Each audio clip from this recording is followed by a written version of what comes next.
문쌤입니다. 자, 요즘 실적 기간입니다. 자, 기업들이 미국과 우리나라가 실적을 발표하면서 그 실적이 좋고 나쁨에 따라서 주가가 요동을 치잖아요. 자, 여러분, 주식을 투자하는 이유는요, 돈을 벌기 위한 겁니다. 그렇지만요, 버는 것보다 더 중요한 게 손실을 보지 않는 겁니다. 특히 부실 기업을 매수하고 나서요, 그리고 나서 몇 년 후에, 1년 후에 상폐를 당해버리는 이런 일을 겪으신 분들이 굉장히 많으실 거예요. 자, 그래서요, 자, 오늘은요, 최소한 요것만큼은 무조건 짚고 넘어가자라는 개념에서 1분 안에 재무제표를 훌딱 볼 수 있는 그런 방법을 제가 한번 보여드릴 테니까요. 용어가 어렵기 때문에요, 좀 적어두실 거는 좀 적어두시면서 간단하게 체크 포인트만 좀 한번 짚고 넘어가 볼게요. 자, 재무제표는요, 크게 세 가지로 나눠집니다. 손익계산서, 대차대조표, 현금 흐름표. 자, 손익계산표 말 그대로요, 손실과 이익을 계산하는 부분이고요. 대차대조표는 재무 상태를 보여준 회계보고서죠. 회계, 굉장히 말이 어렵잖아요. 다음 현금 흐름표는 말 그대로 현금이 들어오고 나가는 모습을 딱 보여주는 모습입니다. 자, 여기서 전부 다 볼 필요는 없고요. 자, 일단 손익계산서에는요, 매출 성장, 즉 얼마나 팔았느냐 이겁니다. 작년에는 1,000만 원을 팔았는데 올해는 1,200만 원이냐 아니면 800만 원이냐, 그걸 파악하는 거죠. 그리고 영업이익입니다. 1,000만 원을 팔아서 100만 원이 남았는지 아니면 적자가 됐는지, 자, 그런 걸 보는 거겠죠. 그리고 당기순이익이란 그 영업이익률에서, 영업이익에서 법인세 있지 않습니까? 네, 세금을 뺀 게 당기순이익입니다. 한마디로 기업이 순수하게 가져가는 그 이익이 당기순이익이 되는 거예요. 자, 그리고 대차대조표는 굉장히 말이 어려운데요, 이 중에서도요, 여러분이 꼭 봐야 될 거는 부채 비율 그리고 유동 비율입니다. 자, 부채 비율. 자, 문쌤이 빵집 하나를 만듭니다. 빵집을 만드는데 1억 원이 돈이 든다 이거예요. 그럼 그 1억 원이 자본금 1억이 필요하겠죠. 얘가 자본금입니다. 그런데 제가 갖고 있는 돈은 5천만 원밖에 없는 거예요. 그러면 이 5천만 원을 은행에서 빌려야 될 거 아닙니까? 자, 그러면 요 5천만 원은 내 돈이니까 요게 자기 자본이 되는 겁니다. 그리고 빌려온 5천만 원은 타인 자본이 될 거 아니겠습니까? 그렇죠? 그래서 이 자기 자본 5천만 원과 타인 자본 5천만 원을 합친 게 자본금인 1억이 되는 겁니다. 자, 여기에서 이 타인 자본 빌려온 요 친구가 부채가 되는 거겠죠. 자, 이해되셨죠? 그러면 그 부채 비율을 비교를 하는 거예요. 빌려온 돈이 5천만 원인데 내 돈이 5천만 원이지 않습니까? 그러면 이 5천만 원 나누기 5천만 원 하면 1이 되는 거 아닙니까?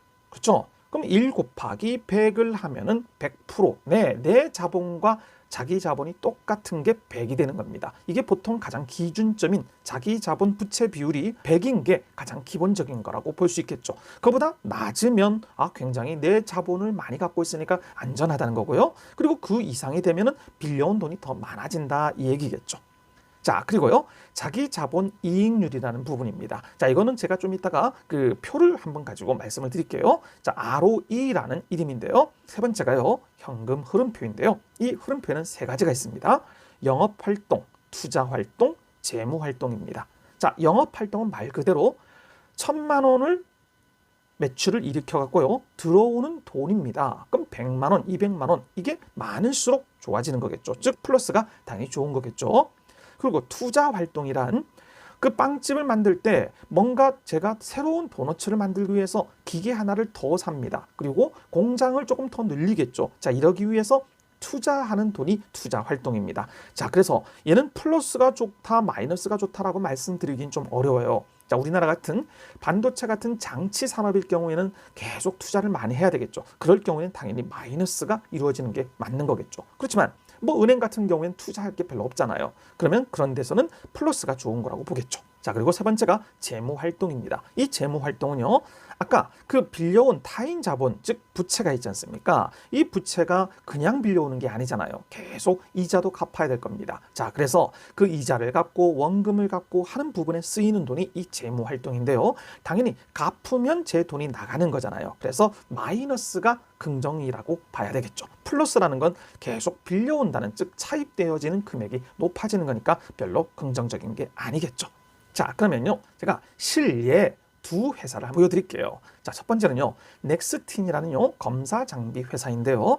자, 이 회사가 이익이 굉장히 좋습니다. 자, 그래서 그 부분을 한번 비교를 좀 해드리겠는데요. 자, 그럼 여러분 어떻게 보시느냐? 네이버에 들어가셔서 넥스틴이라는 기업을 쳐보세요. 그러면 요런 첫 화면이 나올 겁니다. 자, 그 중에서요, 넥스틴 요 부분에 종목 분석이라는 걸 클릭을 하시면요, 좀 요 기업 현황 이런 부분이 나올 거고요. 밑으로 스크롤을 쭉 올리시면은요, 자, 요런 모습이 나옵니다.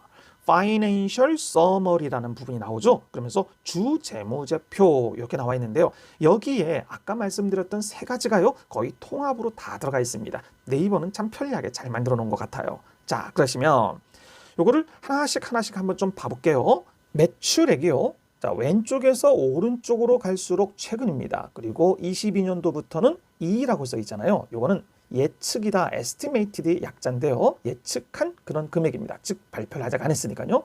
그러시면 매출액이 17년도에 103억에서요. 오른쪽으로 쭉 오다 보면 올해 1162억. 이건 몇 배입니까? 11배가 뛰었네요. 아주 긍정적이죠? 내년에도 더 올라가는 모습입니다. 그리고 영업이익입니다. 17년도에 17억, 그리고 18년도에 마이너스 4억, 그리고 19년도는 18억. 계속 적자였어요. 그러다가 20년도에 181억으로 확 뛰어버립니다. 그리고 올해는요, 581억. 이건 몇 배입니까? 엄청나죠? 자, 그러다 보니까 그 당기순이익, 아까 당기순이익이라는 거는 그 영업이익에다가 세금을 뺀 부분이잖아요. 그거 역시도 올해로 489억 정도를 예측을 하고 있습니다. 자, 그러면서 저 밑에 쪽에 보면은요, 영업이익률과 순이익률이 보이지 않습니까? 자, 이 영업이익률이 즉 매출에 내가 벌어들인 비용의 비율이 얼마 정도냐 이겁니다. 1,000만 원을 팔았는데 100만 원이 남았다는 건 10%의 영업이익률이지 않습니까? 그런데 이 회사를 보세요. 올해가 49.97%의 영업이익률을 냈다는 거예요. 즉 1,000만 원을 투자했는데요, 499만 원을 남겼다는 겁니다. 그리고 세금을 내더라도 420만 원이 남았다는 거예요. 대단하죠. 그러다 보니까 자기 자본을 대비해서, 즉 내 자본, 아까 빵집을 만들었을 때 1억을 투자했을 때 남는 그 벌어들이는 비용이 56% 정도를 벌어들인다는 거예요. 자, 그리고요, 자산 총계라는 부분이 들어오죠. 자, 이 부분은 자산이라는 건 저희들이요, 좀 이따 설명을 하겠지만요, 부채와 자본을 합친 게 자산입니다. 즉 아까 말씀드렸던 자본금이 한마디로 자산이라고 볼 수 있겠죠. 빌려온 돈과 내 돈을 합친 게 자산 아니겠습니까? 그리고 세 번째가 이 현금 흐름 부분입니다. 자, 영업활동 현금 흐름은 제가 플러스라면 좋은 거라고 했죠. 자, 보십시오. 마이너스였다가 올해 433억이라는 영업활동 현금이 플러스가 되는 거고요. 그리고 투자활동입니다. 투자활동은 뭐 장비라든지 공장 건설 이런 데 들어가는 거잖아요. 즉 미래를 위한 투자겠죠. 자, 그 부분이 계속 마이너스면서 계속 지금도 올해도 425억을 투자했다는 모습을 볼 수가 있습니다. 그리고 재무활동은요, 제가 빌려온 그 부채를 갚아나가는 과정이지 않습니까? 자, 이제까지는 계속 플러스, 즉 빌려오다가 올해는 231억이라는 돈을 갚아나가고 있다, 이 얘기 아니겠습니까? 그렇죠? 또 다른 기업을 보여드릴게요. 자, 지금 보시면요, 기업명은 말씀을 안 드리겠는데요, 지금 현재로 지금 자본 잠식이 되어 있어 갖고요, 지금 거래 정지가 되어 있는 회사입니다. 자, 매출액을 보십시오. 계속 빠지고 있죠. 447억에서 작년이 148억입니다. 그리고 밑에 영업이익, 당기순이익 보니까 전부 다 빨간색이잖아요. 그죠? 몇 년간, 3년 이상이면 이게 관리가 되는데요. 관리 종목으로 분리가 되는데요. 지금 이 회사는 4년, 5년 동안 계속 마이너스입니다. 영업활동도 마이너스죠. 투자활동에 투자를 못하고 있습니다. 재무활동, 뭐 근근히 살아가는 모습이죠. 그래서 부채 비율, 다행히 부채 비율은요, 100%가 미만, 즉 돈은 많은 회사인 거예요. 밑에 보니까 자본 유보율 역시도 1000% 이상이 되지 않습니까? 즉 돈은 많은 회사인데 지금 장사를 못하다 보니까 지금 그 상폐가 되진 않고요, 지금 관리 기업으로만 지금 계속 남아있는 그런 상황입니다. 정말 씁쓸하죠. 이런 회사를 샀다 생각을 해보세요. 2년, 3년 동안 그냥 돈이 묶여 있고요, 거의 휴식 조각이 되어버리는 그런 상황이 되는 겁니다. 자, 그래서 다시 넥스틴으로 돌아와 보면요, 자, 여러분 여기서요, 밑에를 보시면 ROE가 있고, 그리고 퍼라는 부분이 있고요. 그리고 BPS, PBR, 자 이런 용어들이 좀 나오는데요. 이게 좀 어렵잖아요. 자 그래서 제가 쉽게 한번 제가 설명을 한번 드려볼게요. 지금 PBR, per ROE 이런 게 나오는데요. 자, 자본금을 1억이라는 돈을 들였습니다. 빵집을 지으려다 보니까요. 자, 그래서 제 5천만 원, 은행 돈 5천만 원에서 1억을 만들었습니다. 그리고 나서 이익이 1년 동안에 1천만 원이 난 겁니다. 즉, 자본금, 내가 들어간 돈의 이익이 10%가 나지 않습니까? 즉, 그게 ROE가 10%인 겁니다. 즉, ROE가 높을수록 돈을 많이 번다는 거기 때문에 굉장히 긍정적인 부분이겠죠. 자, 이해되셨죠? 자, 그리고 이번에는요. PBR을 봐볼게요. 자, PBR이란요. 주가 순 자산 비율인데요. 자, 말 어렵습니다. 자, 쉽게 말하면요. 내가 1억 원을 투자를 했는데요. 지금 주가가 지금 시가총액이 3억이 된 거예요. 자, 그 얘기는 내 자본금의 3배 아닙니까? 즉, 그게 PBR이 3이 되는 겁니다. 자, 그런데 내가 만약에 자본금은 1억인데 아직까지 주가가 1억이야. 그럼 PBR이 1인 거죠. 그 얘기는 자본금 대비 주가가 굉장히 저평가라는 거겠죠. 반면 지금 시가가 10억이 된다 그러면 PBR이 10이 되는 거겠죠. 즉 저희들이 쉽게 말해서 PBR이 높을수록 이거는 좀 고평가가 됐다는 거고요. PBR이 낮을수록 좋다는 거겠죠. 그래서 요즘 하이닉스가 PBR이 1.1밖에 안 되지 않습니까? 그러다 보니까 주가가 싸다. 그래서 올라가는 그 과정이 있다 이거겠죠. 자, 그리고 세 번째가 퍼입니다. 얘는 주가 수익 비율인데요. 자, 여기에서 그 이익, 여기서 이익이라는 정확하게 영업이익이 아니고 당기 순이익입니다. 즉 완전히 법인세까지 다 빼고 난 순이익이 제가 1천만 원을 벌었지 않습니까? 그런데 1천만 원을 벌었는데 주가가 지금 아까 3억이라고 했죠. 즉 1년에 벌어들이는 게 1천만 원인데 그럼 이 1천만 원을 몇 년 후면은 3억이 되겠습니까? 네, 이거는 30년을 지나면은 3억이 되겠죠. 즉 30년이 걸린다라는 걸 나타낸 게 이 퍼인 거예요. 자, 만약에 주가가 지금 1억밖에 안 됩니다. 근데 이익은 1천만 원이죠. 그럼 퍼가 얼마로 바뀌겠습니까? 네, 10으로 줄어드는 거예요. 자, 반면 100억이라는 돈으로 팔리고 있습니다. 그러면 이거는 얼마입니까? 뭐 계산도 안 되네요. 100억 하지 말고 10억이라고 할게요. 자, 10억이라는 돈을 번다면 얼마가 되는 거죠? 네, 퍼가 100배가 되는 거예요.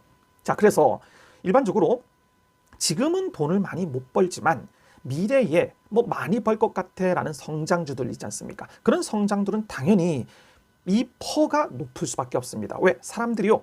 미래에 많이 벌 거잖아. 지금은 못 벌고. 그래서 약간의 밸류에이션이라고 하는데요. 이 밸류에이션을 많이 쳐주고 있어요. 그래서 퍼가 100, 200 뭐 이렇게 가는 기업들도 많다는 거죠. 그래서 여러분 이 퍼가 높다고 무조건 나쁜 회사고 퍼가 낮다고 무조건 좋은 것만은 아닙니다. 그게 업종에 따라서 다르고요. 그리고 기업에 따라서도 조금씩 다르기 때문에 100% 신임을 해서는 안 되고요. 그냥 봐서 고퍼로구나 저퍼로구나 이 정도만 좀 알고 계시면 좀 도움이 되지 않을까 싶습니다. 자, 여러분 물론 오늘 이 부분이 모든 그 회사의 전체를 다 파악할 수 있는 그런 자료는 아닙니다. 그렇지만 여러분 이 정도도 파악을 하지 않으시고 그리고 기업의 주식을 매수를 한다는 건요. 예전 조선시대 고려시대에 부모님 말씀에 그냥 100% 그냥 너 장가 가라 네 해갖고 장가 갔는데 와이프의 얼굴을 봤더니 지금 난리고 그리고 남편의 얼굴을 봤더니 난리라서 뭐 정념이가 떨어져 버려 이러지 않겠습니까? 즉 회사를 사는 걸 자기 배우자를 판단을 한다고 생각을 해보세요.